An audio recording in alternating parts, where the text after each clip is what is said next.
You'll be immersed in the moment. There are only 3 such cars in the world. 1 in front of you and 2 across the ocean. And yes, it's rusty.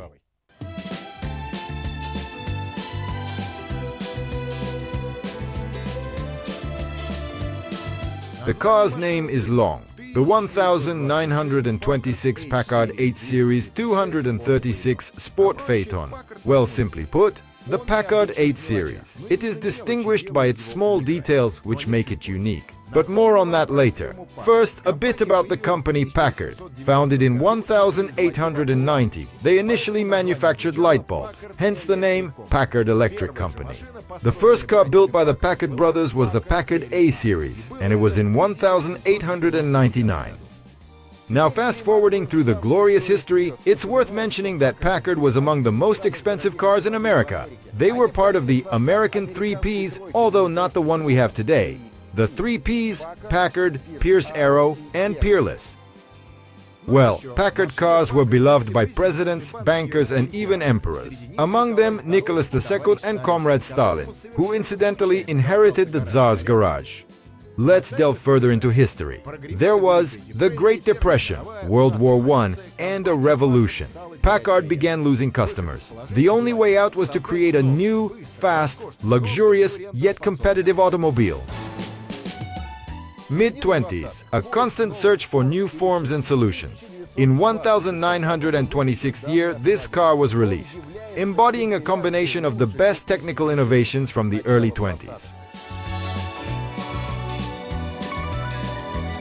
Let's get straight to the engine.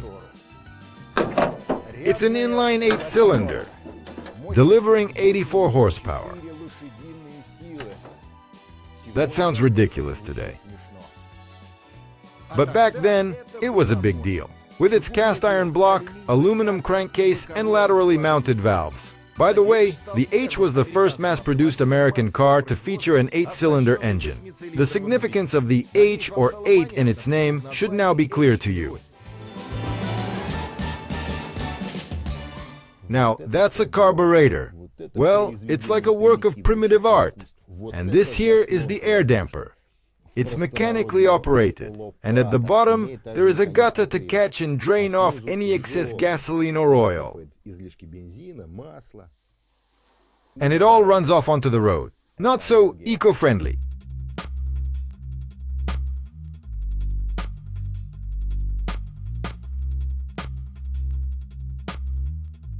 As for interesting and original features, there is no trunk, but there is a carriage case, which was optional. It could accommodate 2 spare tires or nothing at all.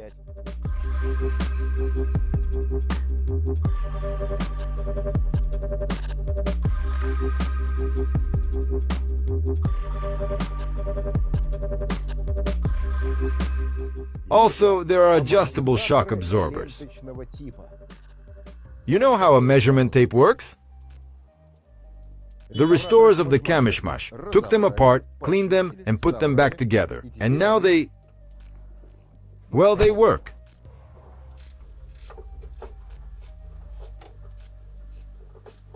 That's me starting the clock. The key into the ignition.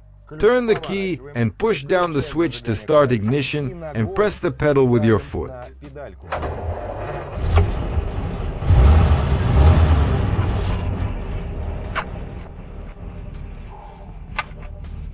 Chief, we're heading out.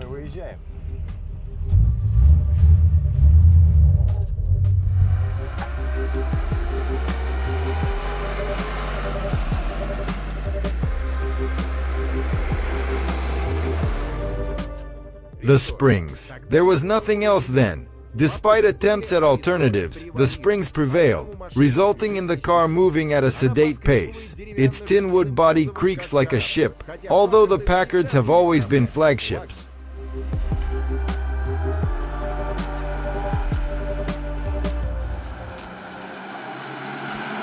Additionally, Packard was among the first to massively install four-wheel brakes. Surprisingly, the brakes perform very well, considering the weight of this car. And I will tell you that Packard trucks were manufactured on practically the same base as this car.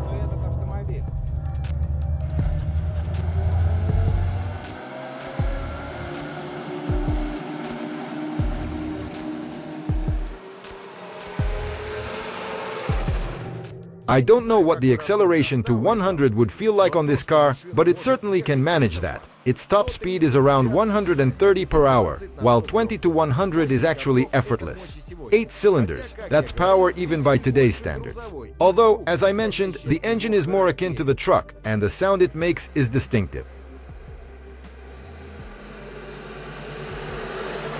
No kidding, it's moving. This rusty old beast does. No turn signals though, so you have to signal by sticking your hand out the window. Double clutch. Double clutch. Let's go. Downshift. Whoa, there it is. And what a sound. The gears are eating themselves. What age couldn't do, Zenkevich will do. Well, actually, if we're talking about cars in general, I like this one especially.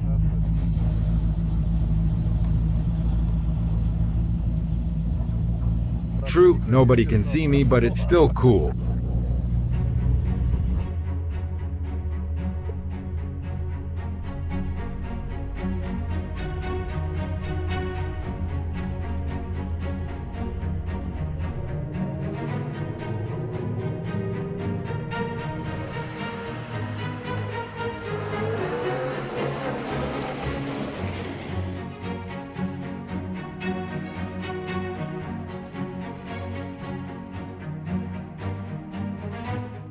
The company followed the classic American way of production. The basis has always been the chassis, the frame, axles and engine with transmission, and of course the hood, that its signature style, and everything else could be done by Bodywork Studios.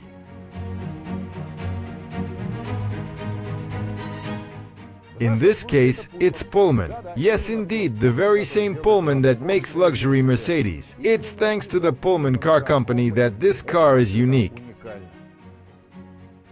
And now, why does the car look like this? The restorers at Kamishmash took this step deliberately. They preserved the appearance of the car as it has survived to this day.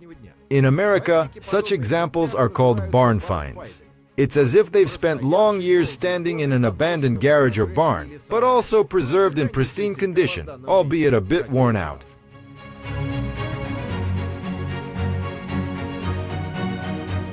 A lot of the wooden elements that you don't see are new. The undercarriage has been completely rebuilt. The engine, gearbox, electrical system, and even the leather. But it's been carefully selected and aged to give it an antique appearance. But why am I telling you this? Here's a video documenting the work done on the car.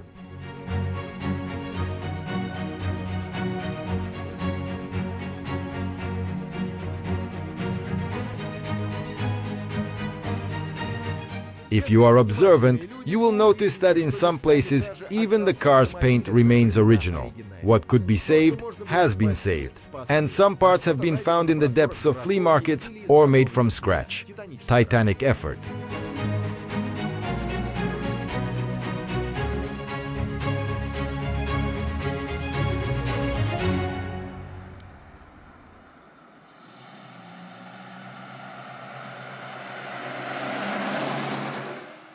Studying American cars can be challenging.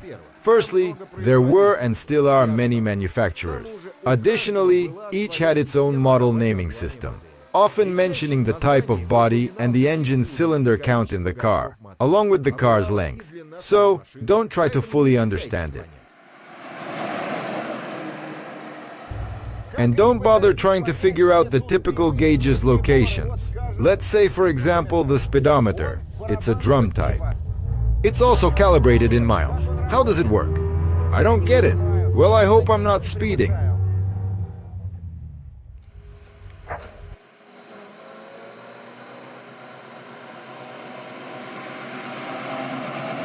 Or, for instance, checking the engine temperature. Interestingly, there's a gauge on the radiator cap on the hood called a motometer. It was made by a Boyce's company on Long Island. And these things pretty much disappeared by 1927 with the invention of the standard temperature gauge.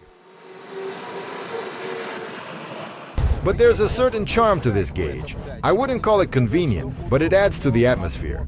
It's the double clutch release that ruins everything, damn it.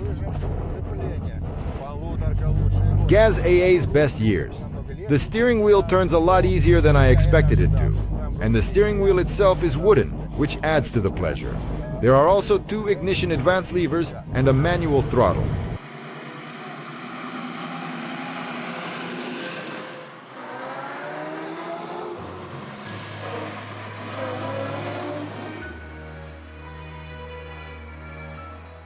If you think that's where the uniqueness ends, you are mistaken. This car was built to be driven by the owner, not the chauffeur. Notice how the doors open. Both the front and rear doors open in the direction of travel, equalizing the comfort of both the driver and the passenger.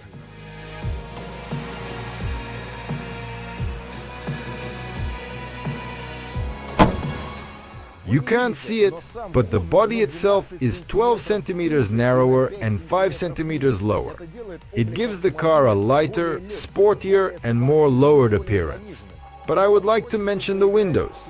You see, even passengers seem to have their own windshield.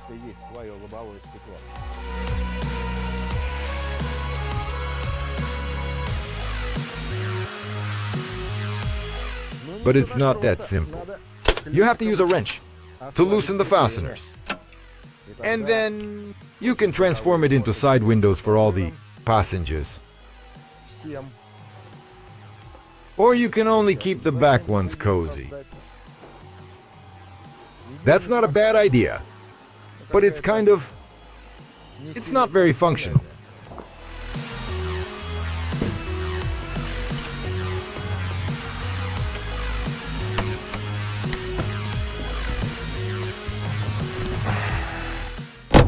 Oh, listen to the way the doors close. It's even got rubber stops to prevent the door from slamming shut loudly, like a refrigerator. Well, gentlemen, comrade, the year is 1917. Smolny, Lenin. The revolution was. Okay, just kidding. Anyway, it's really nice to sit here. A canvas canopy. What could be better? Leather upholstery in the front. There's a drawer for cigars. And underneath, there's a mini bar with a crooked starter motor in it.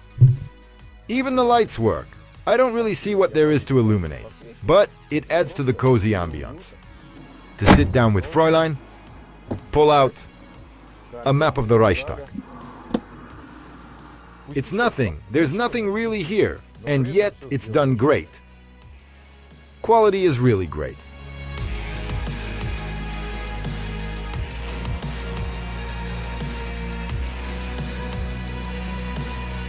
Again, in terms of comfort, it's pretty much the same for all members. The only thing is, you have to work up a sweat behind the wheel.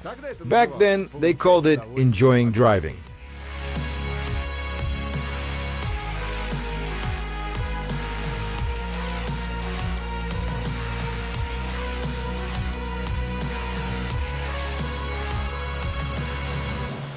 Each Packard has an interesting story behind it, but unfortunately, it's too lengthy to tell here. I haven't had the chance to tell you everything about the car, but I will tell you one thing.